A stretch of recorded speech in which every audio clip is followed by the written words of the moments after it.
everybody, and welcome back to my channel. It's Sunday, so you know what that means. Sexy Sunday, sexy Sunday. There's us a theme song.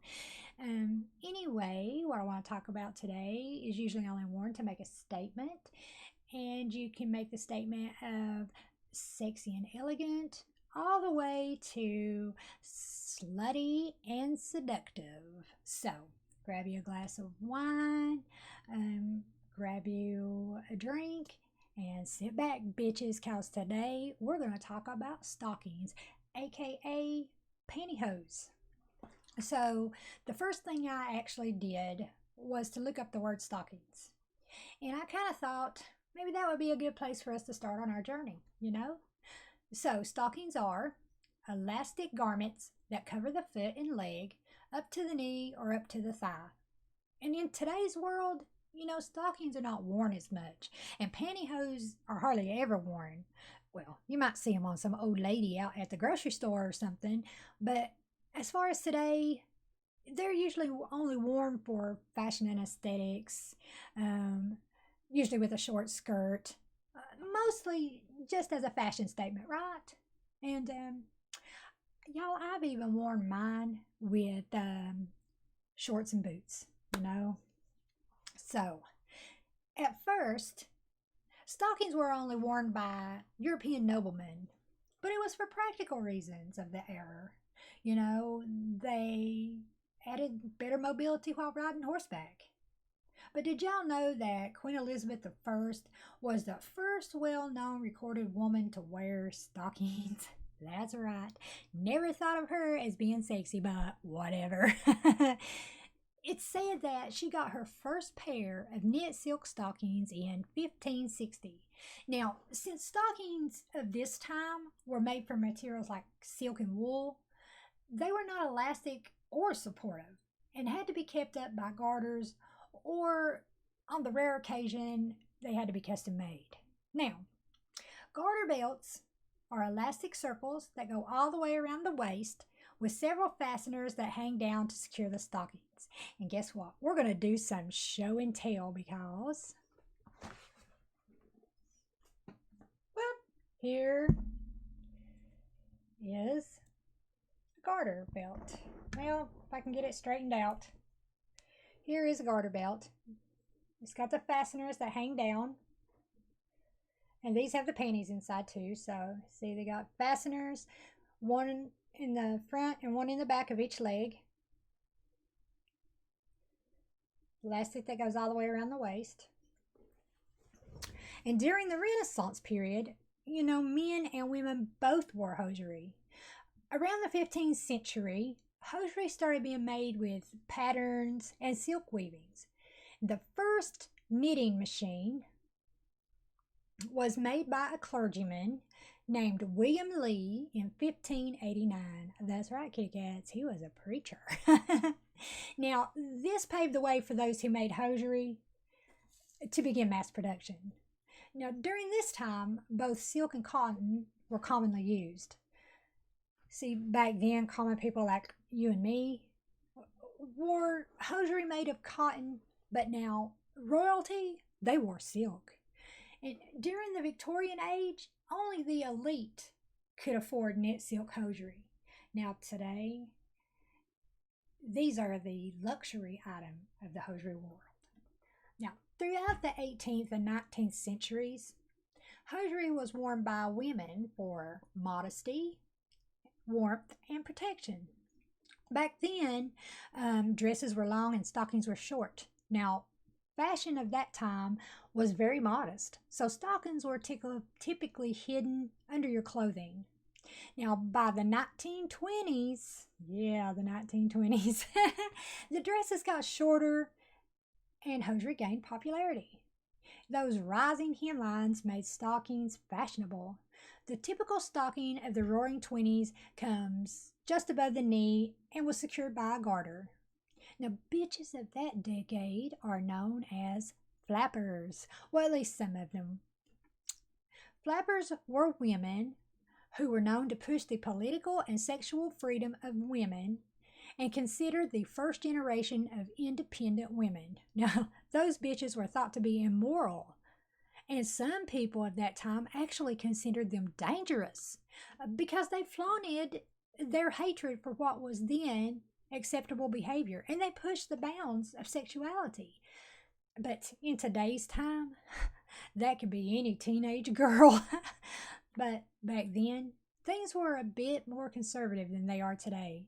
People were more modest. Now, these flappers wanted to flaunt their fishnet and embellished stockings. Y'all, it was during this time hosiery was first used as a fashion statement. They used stockings as a form of style and freedom.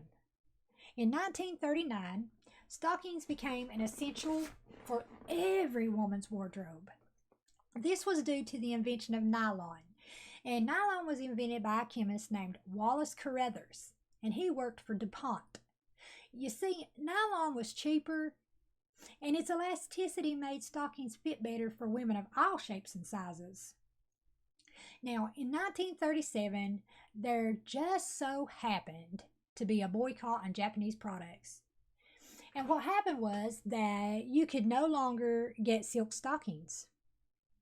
So American women, they were forced away from silk hosiery. Instead, were made to wear nylon. Besides, silk was expensive and easily tore, right?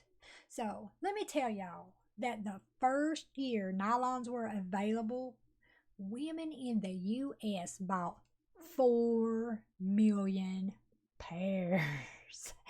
Damn, that's a lot of hosiery. See, nylons were comfortable, inexpensive, and attractive. In the 1940s, stockings were made by sewing fabric together to fit the leg, and this created a back seam. Remember that little point, and you'll know why in a minute.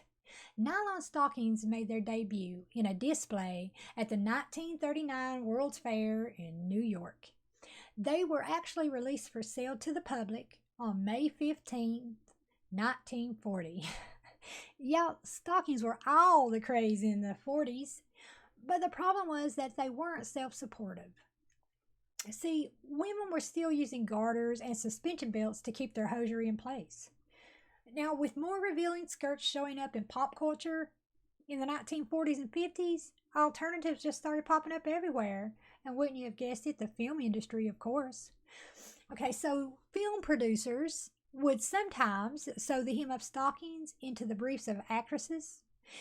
This concept gave idea for the invention of pantyhose.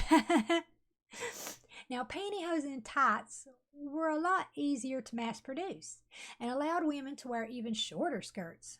Well, you see, when pantyhose was first invented, they were made of nylon, and after that, all nylon hosiery was referred to as pantyhose. But now, today,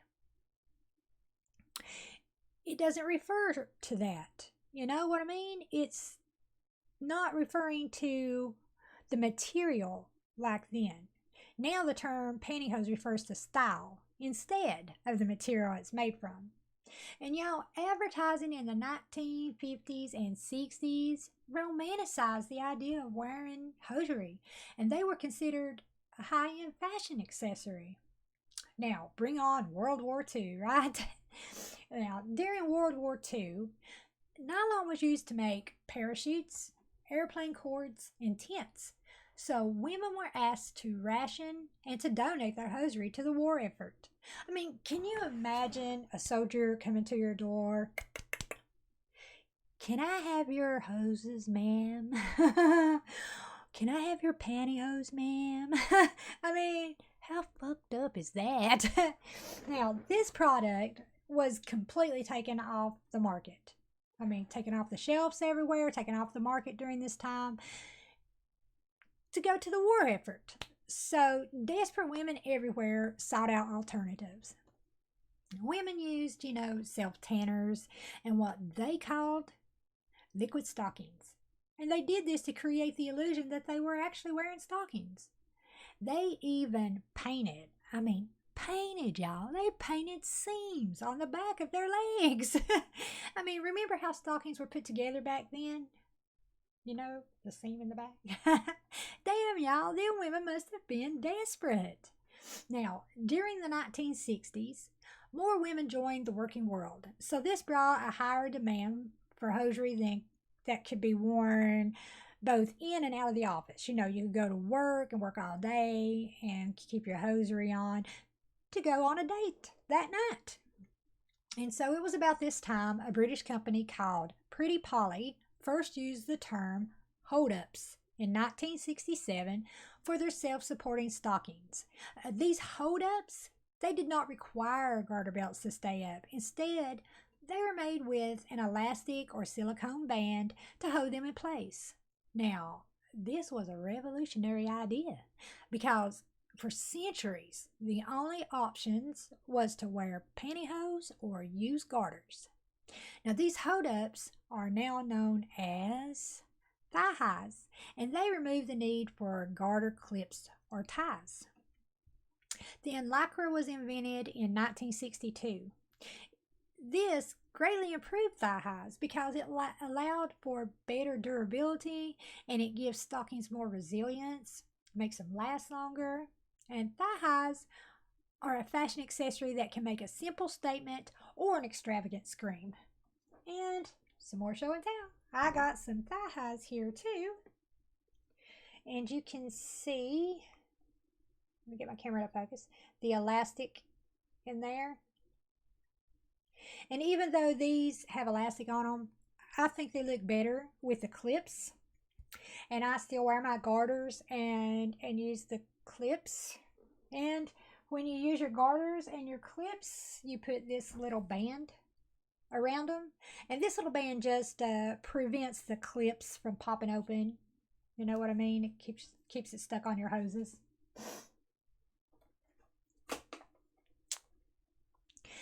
Now listen, y'all. By the 1980s, the glam of pantyhose started wearing off.